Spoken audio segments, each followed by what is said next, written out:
All right, folks, today I'm looking at a 2010 F150 trailer brake installation. We're going to run through this real quick. Maybe it'll help somebody. First and foremost, you need the parts that they send with it. If you don't have it, you can buy them, but it's not too difficult.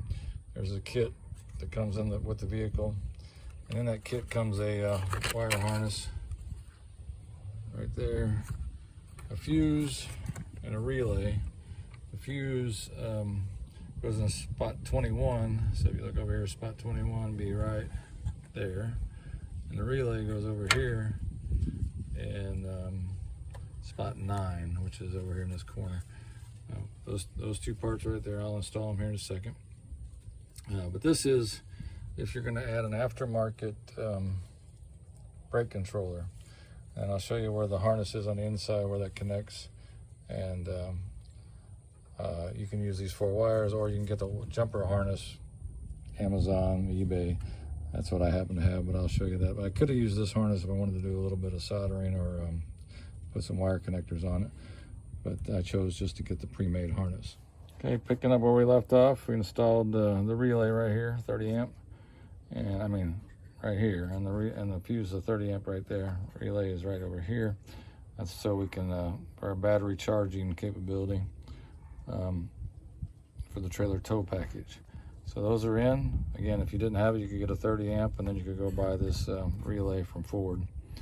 Maybe some of the parts store have it, but they do supply it with the kit. All right, I'm showing this removed, but I'm going to actually place this at the beginning of the video. We're going to start right here, popping this panel off. There's 2 clips, one there, on the other side, and there's 3 bolts here at the bottom, and they're 9/32. So you pop those 3 at the bottom, and then carefully lift out on this guy. Just pull it back out, and get your fingers under it, and you can pop it out. Anyway, pop that in. So basically that's the removal end or installation, however you want to look at it.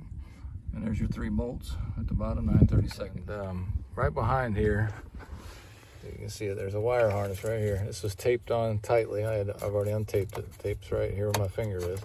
It's taped to this harness. This is the, it actually comes with a secondary connector on top of it. It's an adapter that plugs into, if you put in the factory controller. I didn't want to tear the dash apart. I already had a brake controller, and I didn't see much need to buy that. Plus, I didn't want to have to access the computer to get the visual display to work up here. I've done that on my other truck, and just really wasn't necessary for this one. So pop off the secondary adapter off of here, untape this, and then you got to come down here. In my case, this is my brake controller. I mounted it in that spot right over there. I've used it before. It's a Reese unit. And then I came over here, I drilled a hole in the behind here. You can pop this guy off right here.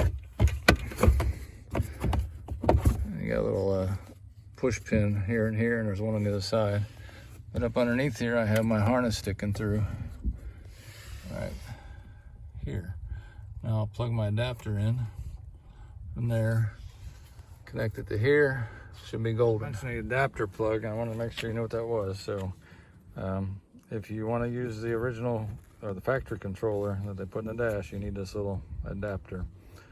If you don't, you pop it off, pull that, mash that down, and pull this off, and that'll give you, pull this guy off, it'll give you access to put the standard four-prong wiring system in. Just about done with this project. Really didn't take long. Again, this is the panel I pulled back, those 2 pins. That piece of tape fell off. And then my wire harness from the controller is right there. Plugged in the adapter right there. Routed the wire up here, plugged it into the existing trailer brake harness. I'll put the panels back on, and we'll fire it up. It should be good. You can see I have power here. My gain's working.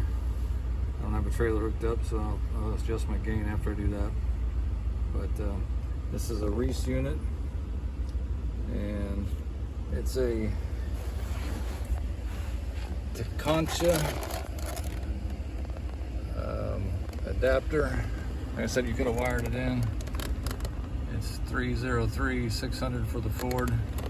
And like I said, I'll put this cover back on. I'll give you the size of the bolts there. These pins, push these pins back in, lock that in. Everything's golden. And location for that guy's right there. Still have access to my compartment if I need it. I really never use it.